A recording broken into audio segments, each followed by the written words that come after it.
राधे। जय श्री कृष्णा। प्यारे दोस्तों, धार्मिक कथाएं चैनल में आपका हार्दिक स्वागत है। दोस्तों, आज मैं अपनी वीडियो में गजेंद्र मोक्ष की कथा श्रवण कराने जा रही हूँ। दोस्तों, जो भी इस दिन गजेंद्र मोक्ष की कथा को सुनते हैं, भगवान सभी दुखों और कष्टों को दूर कर देते हैं। दोस्तों, हम सभी जानते हैं कि भगवान विष्णु ने एक गज को संकट से कैसे उबारा था। यदि आप भी गजेंद्र मोक्ष की कथा को सुनेंगे, आपको भी सभी कष्टों से मुक्ति दिलाएंगे। भक्तों, पूर्ण गण विश्वास और निष्ठा के साथ गजेंद्र मोक्ष की कथा को सुने। यदि आपने धार्मिक कथाएं चैनल लाइक और सब्सक्राइब नहीं किया तो ज़रूर करें। बेल आइकन दबाना ना भूलें, जो आने वाली सभी वीडियोज की जानकारी आपको सबसे पहले हो सके। वीडियो को पूरी सुने। सुनने के बाद कमेंट बॉक्स में राधे राधे ज़रूर लिखें। कहा जाता है कि गजेंद्र मोक्ष की कथा सुनने से जीवन में कर्मों को समाप्त करके और मुक्ति के लिए मदद करता है। मोक्ष केवल भगवान विष्णु ही दे सकते हैं। गजेंद्र मोक्ष में भगवान विष्णु का आशीर्वाद है। गजेंद्र मोक्ष की कथा का वर्णन भागवत पुराण में भी किया गया है।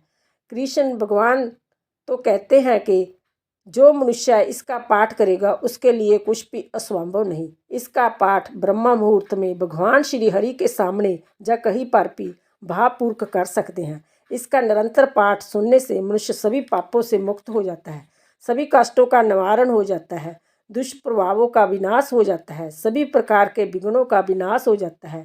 मृत्यु उपरांत कभी नरक में नहीं जाना पड़ता, ऐसा स्वयं भगवान कृष्ण का वचन है। गजेंद्र मोक्ष की कथा। श्री सुखदेव जी बोले, हे परीक्षित, उस समय गजेंद्र ने पूर्व जन्म के पुण्य से परमेश्वर को ध्यान में नमस्कार करके कहा, मैं भगवान की शरण में हूँ, जिनकी कृपा से संसारी जीव चेतनियाँ होते हैं। वह सब जीवों की जड़ वही है। वह सारा जगत उन्हीं से उत्पन्न होकर उनके आश्चर्य पर रहता है और वह पर ब्रह्मा परमेश्वर महाप्रलय में भी नाश ना होकर सदा स्थिर रहते हैं। जिस तरह बालक नाट व भानुमति के खिलवाड़ को नहीं पहचानते, उसी तरह ब्रह्मा आदि देवता भी उनके आदि व अंत को नहीं जानते। जैसे अग्नि से चिंगारी उठती है और सूर्य का प्रकाश इंद्र में से राज्य के समान दिखलाई देता है, उसी तरह उन परमेश्वर के सामने देवता लोग चिंगारी व राज तुल्य है। मैं उन परमेश्वर को धन्यवाद करता हूँ, जिनके बहुत से नाम व स्वरूप होकर भी प्रगट में कोई रूप उनका दिखलाई नहीं देता और वह आप मुक्त रूप होकर सब कार्य करते हैं। उनको मैं नमस्कार करता हूँ। जिस परमेश्वर के शरणगत मेरे जैसा पशु गया है, जो परमेश्वर मेरे जैसे विमानी पुरुष को इस तरह फंदे से छुड़ाने वाले व अर्थ धाम काम मोक्ष चारे पदार्थ देने वाले हैं, उन्हें स्त्री व पुरुष व नपुंसक नहीं कहना चाहिए। सभी जीवों में उन्हीं का तेज रहता है। ऐसे जगत व्यापक राम की मैं शरण में हूँ। जो परमेश्वर सब गुणों से भरे रहकर योगीश्वरों को योग व तप करने का फल देते हैं, वही दीनानाथ इस समय मेरी रक्षा करे। सिवाय उनके मैं अब किसी और का भरोसा नहीं रखता। हे दीन दयाल महाप्रभु, मैं इस ग्राह के मुख से छूटने को जय स्तुति नहीं करता, माया रूपी संसारी जाल से निकलने वास्ते जय कहता हूँ। इसलिए मुझे दीन पर दयाल होकर मेरा दुख दूर कीजिए। हे परमेश्वर, तीनों लोकों के उत्पन्न व पालन व नाश करने वाले, सिवाय तुम्हारे दूसरा कोई ऐसी समर्था नहीं रखता जो दिनों को दुख से छुड़ा सके। हे जगत गुरु, जब तक मनुष्य अपनी समर्था व परिवार वालों का बल आप रखता है, तब तक उसकी कुछ इच्छा पूर्ण नहीं होती। सो मैं भी तुम्हारी माया में लपट कर अपनी हथनी व बच्चों का भरोसा रखने से इस दुर्दशा में पहुंचा हूँ। अब उनका आसरा छोड़कर तुम्हारी शरण आया। सो हे दीनानाथ, मुझे अपने मरने का कुछ भय न होकर केवल इस बात का अति सोच है कि संसारी लोग ऐसा कहेंगे कि गजेंद्र का दुख नारायण जी की शरण जाने पर भी नहीं छूटा। इस बात की लज्जा रखकर मेरा कष्ट दूर कीजिए, नहीं तो आपकी शरण में कोई नहीं जावेगा।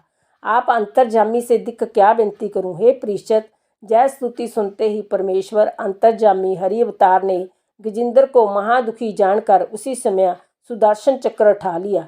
वह गरुड़ पर बैठकर वैकुंठ से चले।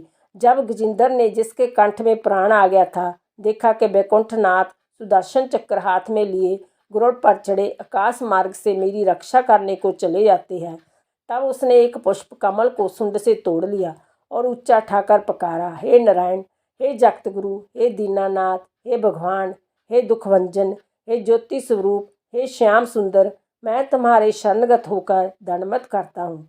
जल्दी मेरी शुद्ध लेवे। जैसे ही त्रिलोकी नाथ ने जय दीन बचन उस दुखियारे को सुना, वैसे ही सुदर्शन चक्र समेत गरुड़ पर से कूदकर पैदल दौड़ी और वहां पहुंचते ही सुदर्शन चक्र से ग्राह का मुख चीर कर मार डाला। वह हाथी को तालाब से खींचकर बाहर निकाल दिया। श्री सुखदेव जी ने कहा, हे परीक्षित, जिस समय ग्राह मारा गया उस समय देवताओं ने आकाश से आनंदपूर्वक दुदुम्बी बजाकर फूलों की वर्षा हरि भगवान पर की और ऋषिवर आदि उनकी स्तुति करने लगे। वह ग्राह परमेश्वर के स्पर्श करते ही एक पुरुष महासुंदर राशि भूषण व वस्त्र पहने हुए आकर नारायण जी के चरणों पर गिर पड़ा। स्तुति व परिक्रमा करके हाथ जोड़कर विनय किया, महाराज, मैं पिछले जन्म में एक गंधर्व था, सो एक दिन स्त्रियां समेत विमान पर बैठकर बिहार को निकला। वह वन में एक तालाब बहुत अच्छा देखकर उसमें स्त्रियां सहित जल विहार करने लगा। उसी जगह केवल ऋषि ही नहाते थे, सो मैंने अपनी ज्ञानता व स्त्रियों के कहने से उन ऋषि का उपहास का विचार कर स्नान करते हुए गोता मारा। वह उनका पैर पकड़कर पानी के भीतर खींच ले गया। जब वह गिर पड़े तब उनका पैर छोड़कर तालाब से बाहर निकाल आया। अपनी स्त्रियों सहित हंसने लगा। तब देवल ऋषि ने क्रोधित होकर मुझे श्राप दिया कि हे गंधर्व, तूने हंसी से हमारा पैर ग्राह के समान पकड़कर खींचा था। मैं इसलिए परमेश्वर से चाहता हूँ कि तू ग्राह जोनि में जन्म लेकर पशु व मनुष्यों का पैर जल के भीतर पकड़ा कर।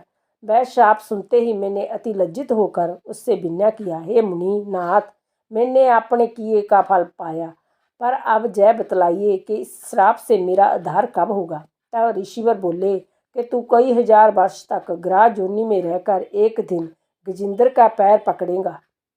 तब वैकुंठनाथ हाथी को छुड़ाने आएगा। वो आनकर तुझे सुदर्शन चक्कर से मारेगा। तब फिर गंधर्व तन पावेगा, जिनका दर्शन ब्रह्मा व महादेव आदि को भी जल्दी नहीं मिलता। सो मैं पाकर कृतार्थ हुआ।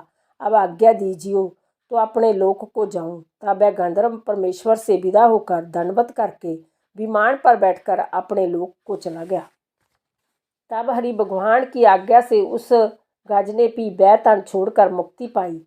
वह इंद्र दमन राजा का स्वरूप होकर चतुर्भुज हो गया और दंडवत व स्तुति करने पर परिक्रमा करने के उपरांत हाथ जोड़कर बोला, हे दीनानाथ, मैं पूर्व जन्म में इंद्र दमन नाम राजा होकर दिन रात हरि चरणों में ध्यान लगा राजा काज करता था। एक दिन जप व ध्यान करते समय अगस्त मुनि मेरे घर आए थे। सो अपने अज्ञान से उसका आदर न करके ज्यों का त्यों बैठा रहा।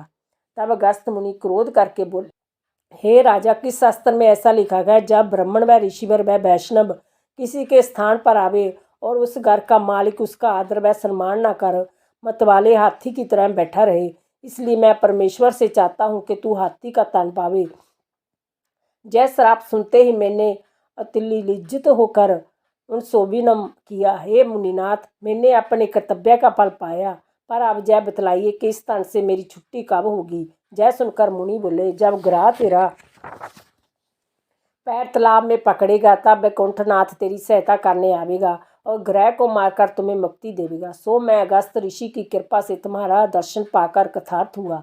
जब इस तरह की बहुत सी स्तुति राजा इंद्र दमन ने हाथ जोड़कर किया, तब नारायण जी प्रसन्न होकर बोले, हे इंद्र दमन, जो कोई मुझे व तुझे इस पर्वत व शीर समुद्र व कोस्त भमनी व शंख चक्र गदा व पद्म मेरे शस्त्र व मत्स्य व कश्यप आदि मेरे अवतार व गंगा आदि तीर्थ ध्रुव व प्रहलाद आदि जो मेरे भक्त हैं, उनको पिछली रात उठकर ध्यान करे, उसे अशुभ सपन का फल नहीं होगा।